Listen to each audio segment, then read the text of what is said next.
మిత్రమా, అద్దె కట్టేటప్పుడు సొంతింటి విలువ, ఆకలేసినప్పుడు అన్నం విలువ, ఉద్యోగం లేనప్పుడు డబ్బు విలువ, విడిపోయినప్పుడు ప్రేమ విలువ, దూరమైనప్పుడు మనిషి విలువ, జాగ్రత్త లేనప్పుడు జీవితం విలువ అప్పుడే తెలుస్తుంది మిత్రమా. ప్రతి దాని విలువ సమయం వచ్చినప్పుడే తెలుస్తుంది. ఫ్రీగా దొరికే ఆక్సిజన్ కూడా హాస్పిటల్లో ఖరీదుకే అమ్ముతారని గుర్తుంచుకో మిత్రమా. ఈ సమాజంలో మనస్ఫూర్తిగా మాట్లాడేవారి కంటే మనసుకు ముసుగు వేసుకుని మాట్లాడే వాళ్ళే ఎక్కువగా ఉన్నారు. అవునా? నీవు విడిచిపెట్టాల్సిన 5 లక్షణాలు: 1. అందర్నీ సంతృప్తి పరచాలని అనుకోవడం. 2. అనవసరంగా ఎక్కువగా ఆలోచించడం. 3. నిన్ను నువ్వే కించపరుచుకోవడం. 4. మార్పుకి భయపడ్డం. 5. గతంలో జీవించడం. మిత్రమా, మీకు కోపం 10 రోగాలను తెచ్చిపెడితే మీ చిరునవ్వు 1000 రోగాలను నయం చేస్తుంది. అవునా? ఒక ఆడది 10 మందిలోకి పనిచేయడానికి వెళ్ళింది అంటే తను బలహీనపడిందని కాదు అర్థం, తన కుటుంబానికి ఆర్థిక తోడ్పాటును అందించడానికి. కాబట్టి ఆమెను హేళన చేయకుండా ఒక తల్లిగా, ఒక చెల్లిగా భావించండి మిత్రమా. మీరు చేసే చర్చ మీ విజ్ఞానాన్ని పెంచుతుంది. మీరు చేసే వాదన మీ అజ్ఞానాన్ని సూచిస్తుంది. మిత్రమా, అప్పటి కాలంలో ఇరుగు పొరుగు వారు కూడా కుటుంబ సభ్యులుగా ఉండేవారు. ఇప్పటి కాలంలో కుటుంబ సభ్యులే ఇరుగు పొరుగు వారిలా మారిపోతున్నారు. సమయం ఉన్నప్పుడు కుటుంబంతో గడపడం కాదు, సమయం కుదుర్చుకుని మరీ కుటుంబంతో గడపండి. ఒకటి గుర్తుంచుకో మిత్రమా, ఈ ప్రపంచంలో చాలామంది పెద్దోడు పరువును 10 మందిలో దాస్తున్నారు, పేదోడు పరువును 10 మందిలో తీస్తున్నారు. మోస్తున్నాడు కదా అని మొయ్యలేని బరువు వేయకండి. తగ్గుతున్నాడు కదా అని తక్కువ చేసి ఎప్పుడూ కూడా చూడకండి. నమ్మకం నడిపిస్తుంది, ఆశ బ్రతికిస్తుంది. అందుకే కాలం పైన నమ్మకం ఉండాలి, బ్రతుకుపైన ఆశ ఉండాలి. అప్పుడే జీవితంలో ఉన్నత శిఖరాలకు అందుకోగలవు. నిన్నటి చేదును మరిచిపోగలిగితేనే నీటి తీపి రుచి తెలుస్తుంది. ఒకటి గుర్తుంచుకో మిత్రమా, కన్నీళ్లు తుడిచేవారు లేకపోయినా పర్వాలేదు, కానీ కన్నీళ్లు తెప్పించేవారు మాత్రం ఉండకూడదు. అలా తెప్పించకూడదు కూడా. ఎందుకంటే ఒకరిని బాధ పెడితే ఆ భగవంతుడు మనకి కూడా ఏదో ఒక రూపంలో బాధ పెడతాడు. ఆడవారి అందం వారి ముఖంలో ఉండదు, వారి నిజమైన ప్రేమలో, వారి నడకలోనే ఉంటుంది. మగవారి అందం వారి ఆస్తిలో, సంపాదనలో ఉండదు, వారు స్త్రీకి ఇచ్చే మర్యాదలో ఉంటుంది.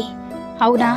ఎవ్వరి నుంచి ఏమీ ఆశించకండి, అది మీ ఆనందాన్ని మీకు దూరం చేస్తుంది. మిత్రమా, ఒక మంచి పని చేస్తే 10 మంది మిత్రులు అయ్యేవారు ఆ రోజుల్లో.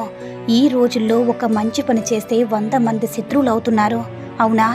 నీ వెనుక జనం ఉన్నారని ఎగిరిపడకు.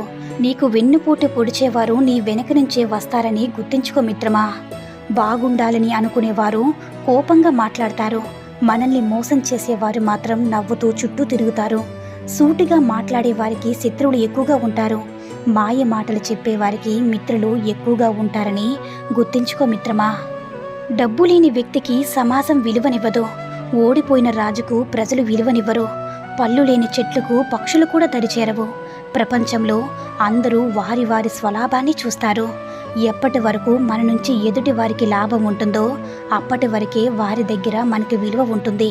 కెరటాలు కాళ్ళ దగ్గరికి వచ్చాయని సముద్రాన్ని చులకన చేయడం ఎంత తప్పో, మంచితనాన్ని తక్కువగా అంచనా వేయడం కూడా అంతే తప్పని తెలుసుకో మిత్రమా. మిత్రమా, మీరు అడుగు వేయకుండా అద్భుతాలు జరగాలని ఆశపడకండి. మీరు అలుపు లేకుండా పోరాడితేనే అనుకున్నది చేరుతారని మర్చిపోకండి. ఇష్టం లేదని నీతో ఎవరూ చెప్పరు, వారి ప్రవర్తన బట్టి నీవే వారిని అర్థం చేసుకోవాలి. నీ కథలో నువ్వే హీరో కావచ్చు, కానీ నిన్ను హీరోను చేసిన దర్శకుడు మాత్రం మీ నాన్నే అని గుర్తుంచుకో మిత్రమా. కాదంటారా? మంచివారితో మంచిగా ఉండండి, కానీ చెడ్డవారితో చెడ్డగా ఉండకండి. ఎందుకంటే వజ్రాన్ని వజ్రంతోనే కొయ్యవచ్చు, కానీ బురదను బురదతో కడగలేము కదా. 100 పేజీలు ఉన్న పుస్తకంలోనే తప్పులు ఉన్నప్పుడు 100 ఏళ్ల జీవితంలో ఎన్నో ఉంటాయి. సరిదిద్దుకోవాలి. అలాగే సరిదిద్దుకుంటూ చదువుకోవాలి. అది పుస్తకమైనా, జీవితమైనా. నిన్ను విమర్శించిన ప్రతి ఒక్కరికి నువ్వు సమాధానం చెప్పనవసరం లేదు. ఎందుకంటే ఏదో ఒక రోజు నీ గెలుపే వారికి నీ సమాధానం అవుతుంది. మీ కాలి కింద ఉంది కదా అని ధూళిని చులకనగా చూడకండి. కళ్ళలో పడినప్పుడే తెలుస్తుంది దాని సత్తా ఏమిటో. నువ్వు చేసే చిన్న పని వల్ల నీ భార్య ఆనందపడుతుంది అంటే తప్పకుండా చెయ్యు. అది నీకు కొంచెం ఇబ్బందిగా అనిపించినా సరే. నీ భార్య నిన్ను నిజంగా ప్రేమిస్తే నీ నుంచి కోరుకునేది కాస్ట్లీ గిఫ్టులు, డబ్బులు కాదు. నీ దగ్గర నుంచి ప్రేమ. భార్య అయినా భర్త అయినా ఈ ఒక్క విషయం ఎప్పుడు కూడా గుర్తుపెట్టుకోవాలి. గాయపడిన మనసు ఒక మనిషిని ఎంత దూరమైనా తీసుకువెళ్తుంది అని. కాదంటారా? ఒకటి గుర్తుంచుకో మిత్రమా, అందంగా లేదని అర్ధాంగిని, అర్థం చేసుకోవడం లేదని భర్తని, నీకు అండగా ఉండడం లేదని తమ్ముణ్ణి, అహంకారం చూపుతున్నాడని అన్నని, ఆస్తి పంచివ్వడం లేదని అమ్మా నాన్నల్ని, అవసరానికి పనికి రావడం లేదని అక్కా చెల్లెల్ని, అవసరానికి వాడుకున్నాడని స్నేహితుల్ని, ఇలా అందర్నీ వదులుకుని వెళ్తుంటే చివరికి ఏదో ఒక రోజు మనం ఈ ప్రపంచాన్ని కూడా వదిలేయాల్సి వస్తుంది. అవునా? సంవత్సరాల తరబడి నీళ్ళల్లో ఉన్నప్పటికీ రాయి మెత్తపడదు. అలాగే ఎన్ని కష్టాలు చుట్టుముట్టినా ఉత్తముడు ఆత్మవిశ్వాసాన్ని కోల్పోడు. ఒకటి గుర్తుంచుకో మిత్రమా, దెబ్బలు తిన్న రాయి అందమైన విగ్రహంలా మారుతుంది, కానీ దెబ్బలు కొట్టిన సుత్తి మాత్రం ఎప్పటికీ సుత్తిలానే ఉంటుంది. అలాగే ఎదురు దెబ్బలు తిన్నవాడు, నొప్పి విలువ తెలుసుకున్నవాడు మహనీయుడవుతాడు. ఇతరులను ఇబ్బంది పెట్టేవాడు ఎప్పటికీ కూడా ఉన్న చోటనే ఉంటాడని గుర్తుపెట్టుకో మిత్రమా. నీ జీవితంలో మధ్యలో వచ్చి మధ్యలో పోయేది ఒక్క డబ్బు మాత్రమే మిత్రమా. నీ వాళ్ళు అనుకున్నవారు నీలో ఊపిరున్నంత వరకు నీతోనే ఉంటారని గుర్తించుకో. బానిసగా బ్రతికినన్న రోజులు ఈ ప్రపంచంలో అందరూ చుట్టాలే అవుతారు. ప్రశ్నించడం మొదలు పెడితే మన సొంతోళ్ళు కూడా శత్రువులు అవుతారు. అవునా? ఒకటి గుర్తుంచుకో మిత్రమా, అతిగా అరవడం వల్ల నీ మాట విలువ, అనవసరంగా ఏడవడం వల్ల నీ కన్నీటి విలువ తగ్గుతాయి. మీరేమిటో తెలియాలంటే మీరు ఒకరికి సహాయం చేసి చూడండి. ఒకరేమిటో మీకు తెలియాలంటే వారిని సహాయం అడిగి చూడండి. ఒక పురుషుడు మనస్ఫూర్తిగా ప్రేమిస్తే చిన్నపిల్లల్లా ప్రవర్తిస్తాడు.